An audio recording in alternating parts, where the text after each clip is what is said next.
السلام عليكم الإخوة والأخوات الأحرار، تحياتي للجميع ومرحبا بالجميع. الإخوان غنتكلموا على موضوع أو ملف سعد المجرد، الحكم على سعد المجرد بست سنوات سجن نافذة، وغنطرقوا لهذا الأمر هذا من واحد الجانب ولا من واحد المنظور اللي كنشوفوا أن واحد الفئة من الشعب المغربي كتضامن مع سعد المجرد وكطالب بإطلاق سراح سعد المجرد. أولا وقبل كل شيء الإخوان، أن سعد المجرد اعترف أنه كان تحت تأثير الكحول والكوكايين، واعترف بأنه قام بفعلته المتهم بها. كل ما هو منسوب إليه فهو قام باعترافه.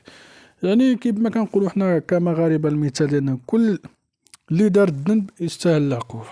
دابا الغريب في الأمر هو أن هاد الناس، واحد الفئة من الشعب المغربي، كتضامن مع المشاهير، وفي حين أن اللي هما من أولاد الشعب الدراوش اللي راهم في السجون ظلما وعدوانا، شحال من واحد شفناه أنه تسجن ما دار حتى شي حاجة، يعني وسبب بسيط ما يمكنش أن يؤدي بمولاه إلى السجن. ما كنشوفوا ما كاينش حس ديال التضامن، ما كاينش، ما كتنوض واحد الضجة كبيرة كيف ما نايضة حاليا على سعد المجرد.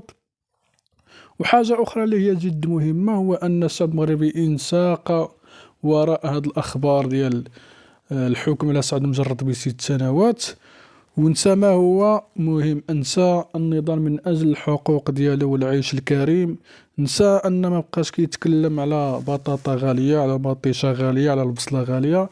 كأن سعد المجرد إذا تم إطلاق سراح سعد المجرد راه غادي تحسن وضعية الشعب المغربي، وما غاديش يبقى عنده المعاناة والمشاكل. كطالبوا أولا كتضامنوا مع المشاهير وكتنساو المعاناة ديالكم اللي هي حقيقية. كيف ما كنقول الخوت، اللي دار الذنب يستاهل العقوبة. السيد اعترف بأن كل ما نسب إليه فهو قام به. رجعوا ناضلوا من أجل الحقوق ديالكم، أما تناضلوش من أجل فرد واحد أو العائلة.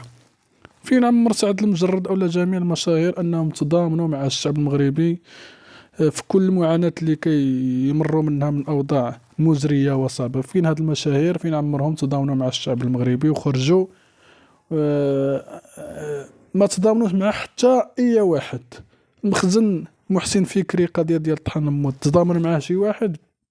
علاش ما نوضتوش ضجه كبيره على سعيد العالمي؟ علاش ما نوضتوش ضجه كبيره على مول الكاسكيطه؟ هذا هو التضامن فقط من اجل المشاهير. فالخوت ركزوا على الامور اللي هي حقيقيه وما تنساقوش وراء هذه الاخبار، لان الهدف من هذا الشيء هو كامل هو انهم يلهيوكم على المعاناه والمشاكل اللي كتعيشوها. فحذر الاخوان. ما غنطولوش الفيديو بزاف الخوت، عطيونا اللايكات والبارطاج. اللي اول مره كيشوف القناه يشترك، وتحياتي للجميع.